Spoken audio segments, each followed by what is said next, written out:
So pretty morning guys. आज के structure में हम देखेंगे कि अब बचा ही क्या है। ऐसे बोलते हैं कि अब बचा ही क्या है कहने को, अब बचा ही क्या है खाने को, अब बचा ही क्या है समझने को।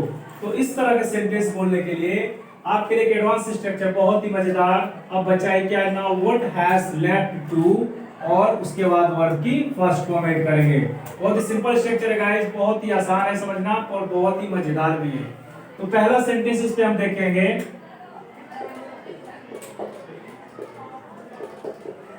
अब बच्चा ही क्या है।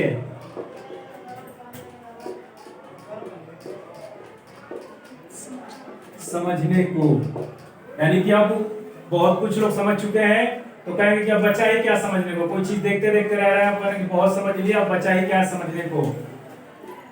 तो इसके लिए गाइस हम लिखेंगे नाउ, ये स्ट्रक्चर पूरे यहां तक रहेगा और वर्ब हमारी क्या है, समझना।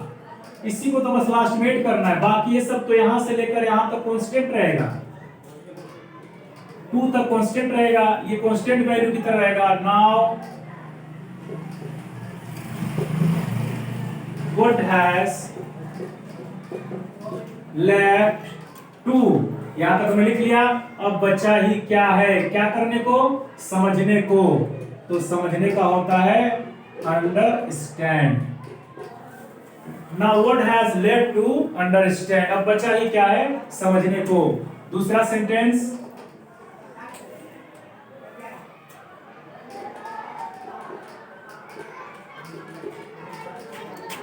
अब बचा ही क्या है, समझाने को।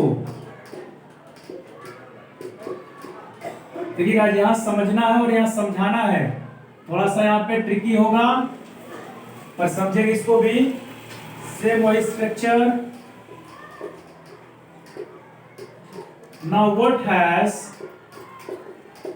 लेफ्ट टू, अब थोड़ी देर के लिए आगे देखते हैं हम लोग। यहां तो था समझना, तो मैंने लिख दिया अंडरस्टैंड, पर जब समझाना होता है तो मेक अंडरस्टैंड का यूज हम लोग करते हैं। या समझना है तो टू अंडरस्टैंड, और किसी को समझाना है, जिसको भी समझाना है, यहाँ पे उसको मेंशन नहीं किया गया है कि हम किसको समझा रहे हैं। अब बचा ही क्या है, समझाने को। Now what has left to make understand, now what has left to make understand. तो जब समझना था तो टू अंडरस्टैंड, और जब समझाना था टू मेक अंडरस्टैंड। तीसरा सेंटेंस,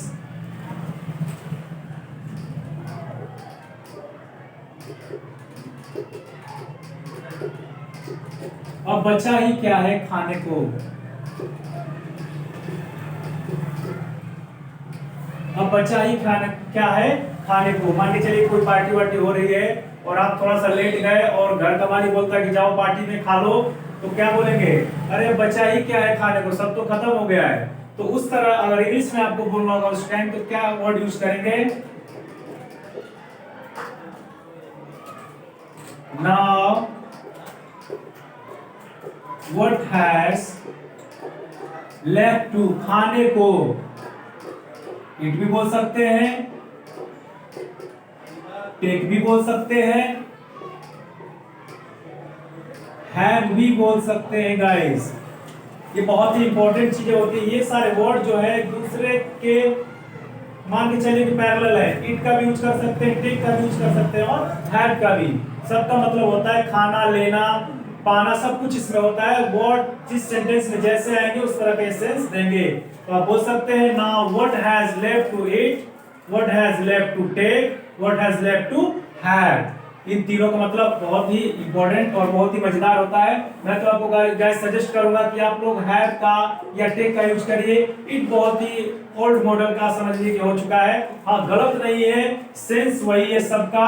हम ये नहीं कह सकते कि नहीं इट यूज नहीं होता है, होता है, लेकिन उसकी जगह आप टेक और हैव का यूज करेंगे तो आपकी इंग्लिश और इंप्रूव करेगी, आपका इंप्रेशन अच्छा रहेगा और आपको अच्छे स्पीकर में भी गिना जाएगा अगर आप इस तरह का वर्ड यूज करते हैं, कुछ लेटेस्ट यूज करते हैं। तो कैसे बोलेंगे, अब बचा ही क्या है खाने को, now what has left to have, now what has left to eat, now what has left to take, कुछ भी यूज कर सकते हैं आप। और लास्ट हम सेंटेंसेस में देखेंगे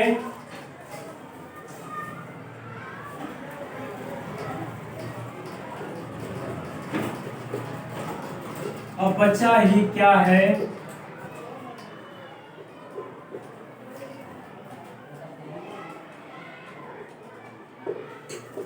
पहनने को।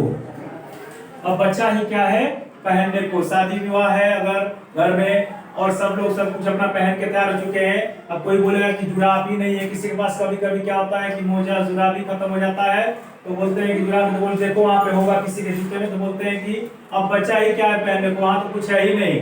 तो इस तरह के सेंटेंस में इंग्लिश में कैसे बोलेंगे, अब बचा ही क्या है, सेम स्ट्रक्चर वही है।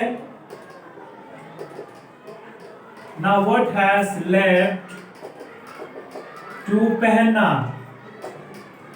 वियर, सबको पता है वियर मींस पहनना। इसकी जगह हम पुट ऑन का भी यूज कर सकते हैं गाइस। हाँ जी, आपके लिए एक नया वर्ड भी है पुट ऑन, जिसको पता होगा अच्छी बात है, जिसको नहीं पता है पर आज के बाद इसको यूज करिएगा। Now what has left to wear या what has left to put on, put on का भी यूज कर सकते हैं। फ्रेजल वर्ब है गाइस। फ्रेजल वर्ब आपको बता दूं क्या होती है, एक प्रीपोजिशन होगा और एक वर्ब होगा, दोनों का कॉम्बिनेशन जब होता है तो फ्रेजल वर्ब, जनरली इसी को फ्रेजल वर्ब कहा जाता है। फ्रेजल वर्ब कोई बहुत आसान चैप्टर नहीं है, बहुत आसान टॉपिक नहीं है, इसको याद रखना पड़ता है, इसको समझना पड़ता है, इसके यूज समझने पड़ते हैं, पर ऐसे धीरे धीरे हम समझेंगे। हर वर्ड में यूज करके वियर की जगह पुट ऑन यूज किया, इसी तरह और भी फ्रेजल वर्ब सीखेंगे हम लोग आगे चल के। तो गाइस आपको मैंने आज ये बताया कि अब बचा ही क्या है, ना व्हाट हैज लेफ्ट टू, आपके जुबान पे ये रहना चाहिए हमेशा, ना व्हाट हैज लेफ्ट टू, ना व्हाट हैज लेफ्ट टू। उसके बाद कोई भी एक्शन आप डाल सकते हैं, क्या बचा है खाने को, बचा ही क्या है समझने को, बचा ही क्या है पढ़ने को, बचा ही क्या है लिखने को, बचा ही क्या है, कुछ भी बोल सकते हैं। तो आपको सिर्फ लास्ट में वर्ब ऐड करना यानी एक्शन को ऐड करना है और इसको आपको रट जाना है। तो इस तरह गाइस आप इस स्ट्रक्चर पे बहुत सारे सेंटेंस बना सकते हैं और अपना इंप्रेशन कहीं भी जमा सकते हैं गाइस। तो आज की इस वीडियो के लिए गाइस आपको थैंक्स बोलना चाहूंगा कि आप हमारी वीडियो को लाइक कर रहे हैं, कमेंट कर रहे हैं, सब्सक्राइब कर रहे हैं। थैंक्स फॉर लॉट गाइस, और आगे भी इसको सब्सक्राइब करते रहिएगा, लोगों से करवाते रहिएगा और इसे शेयर करिएगा और ज्यादा से ज्यादा कमेंट करिए, अपना प्यार दीजिए। Thanks for watching my video. Again मिलते हैं नेक्स्ट वीडियो में एक नए एडवांस स्ट्रक्चर के साथ, तब तक के लिए शुक्रिया।